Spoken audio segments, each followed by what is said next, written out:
Hey, what's up everybody? ASMR Fanatic here, and today I'm going to be reviewing Ring of Honor's Supercard of Honor. Now, this is the first Ring of Honor pay-per-view that I have ever reviewed on my channel, so yeah, that's pretty exciting stuff. And, when I was watching the show, I just figured, why not just make a video on it, going over the matches and what I thought of them. So yeah. So with all that being said, let's get started. And in the first match for Ring of Honor's pre-show, which is called 0 Hour, was Colt Cabana versus Blake Christian. Now, as a lot of you might know, most of Colt Cabana's matches are comedy-based. He is a comedy wrestler.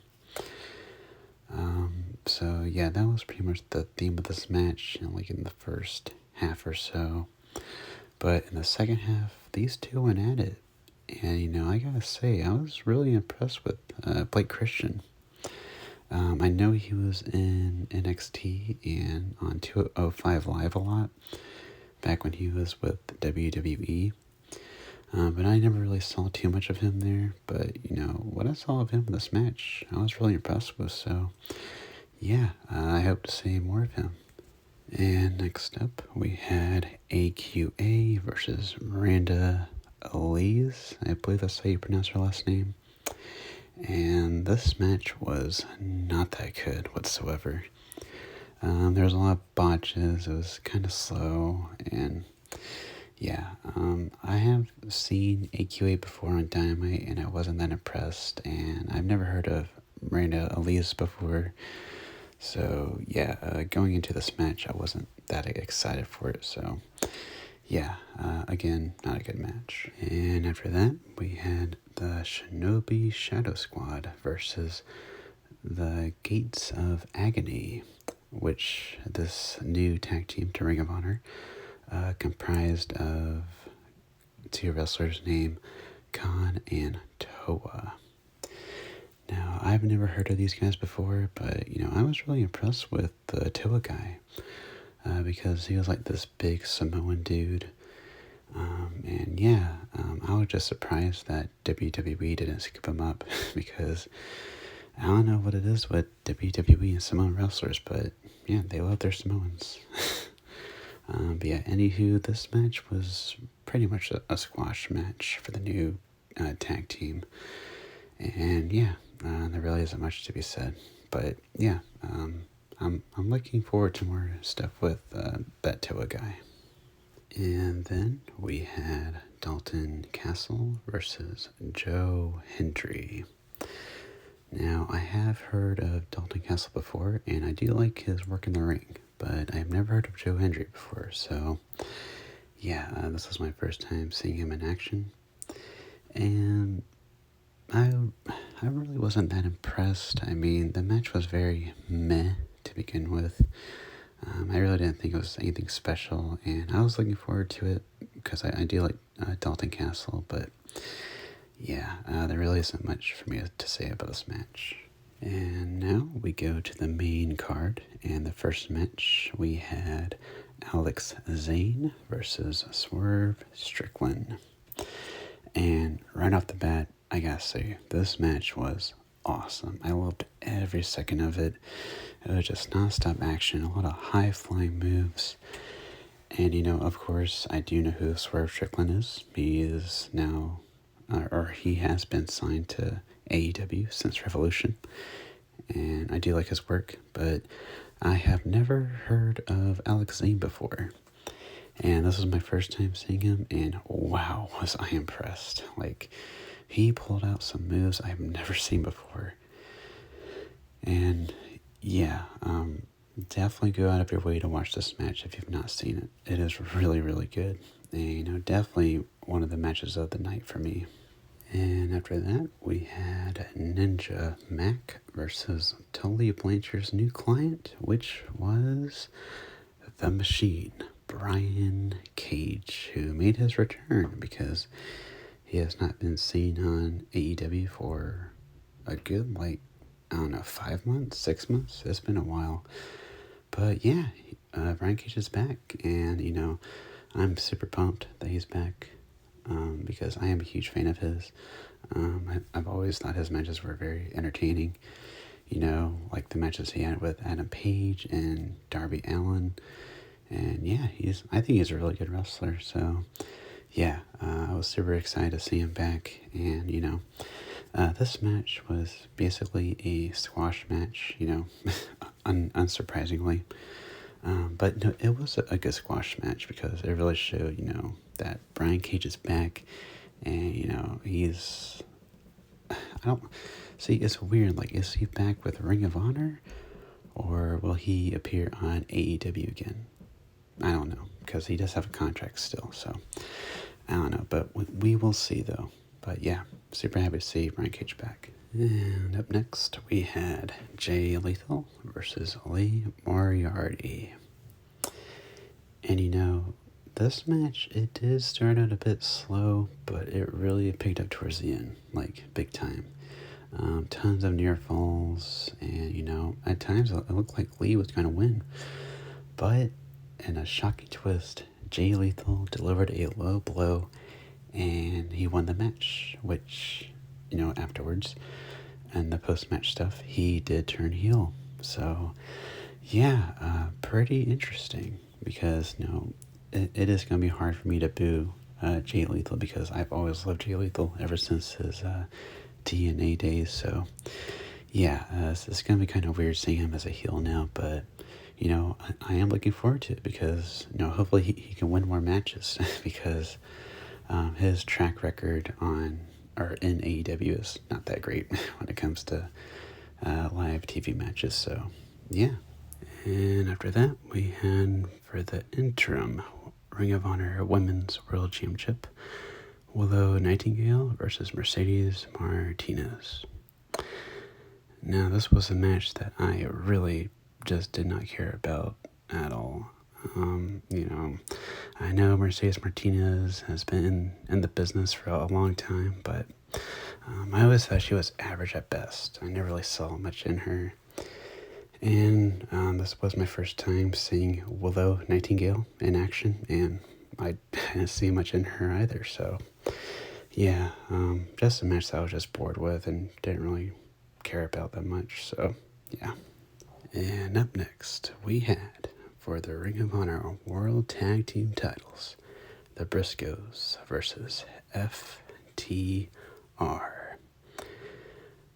Wow, this match was amazing. Yeah, match of the night. I'm going to go ahead and say it. I love this match. This match was so hard-hitting. It was very back and forth. And these two teams have such good chemistry. And yeah, like I said, a good story was told of how, the Briscoes, they just kept beating on FTR, but FTR just kept fighting. They just kept coming back. And it really looked like that the Briscoes was going to win, or were going to win in the end, but nope. FTR, they came back and they hit the big rig for the 1, 2, 3. Amazing match. But that's not all. Afterwards, we had the Young Bucks come out and deliver super kicks to the Briscoes.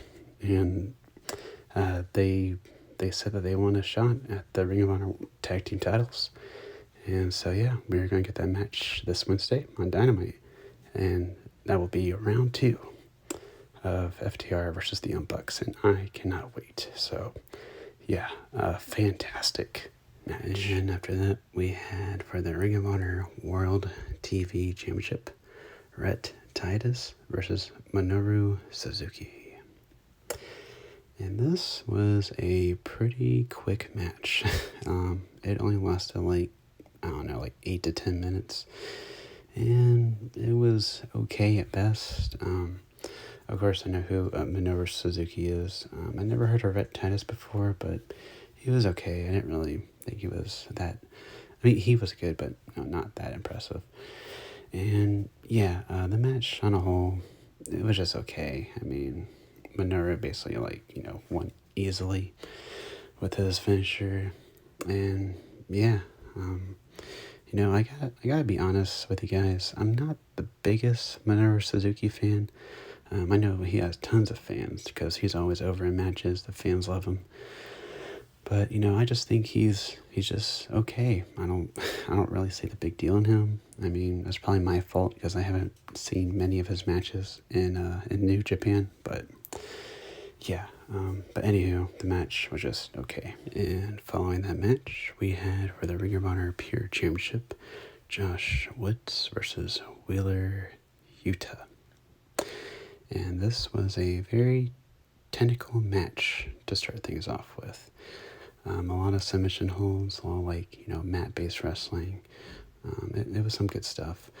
But, in that second half, that's when things really started to get going. Very back and forth.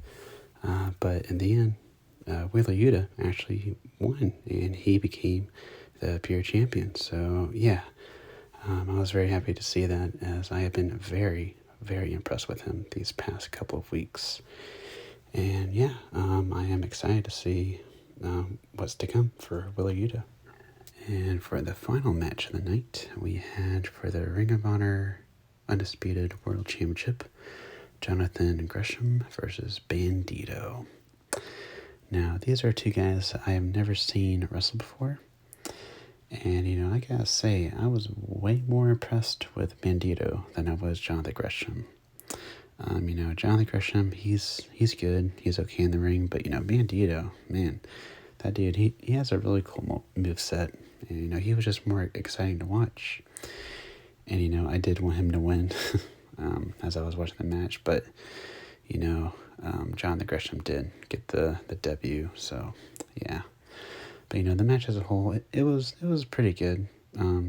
Just like a lot of the matches on this card, things really picked up towards the end, and yeah, so the match was just good. But the biggest talking point is what happened post-match. So what happened was that Jay Lethal actually came out, and he challenged Jonathan Gresham for the titles. And, Jonathan Gresham, he didn't really want to face Jay Lethal at first, so Jay Lethal just attacked him. And also Sanjay Dutt was there too, and he also turned heel in the process, and they just beat up on Jonathan Gresham. And so who would come out? Who? Well, no one other than Samoa Joe. Yes. Oh man, I actually saw this on Twitter because I actually caught the show. I actually watched it today. Today is Saturday. So I was a day late, but I saw Joe, that he appeared at the show on Twitter, and I freaked out. I was like, what? You gotta be kidding me. Samoa Joe's back. And yeah, and he is also all elite.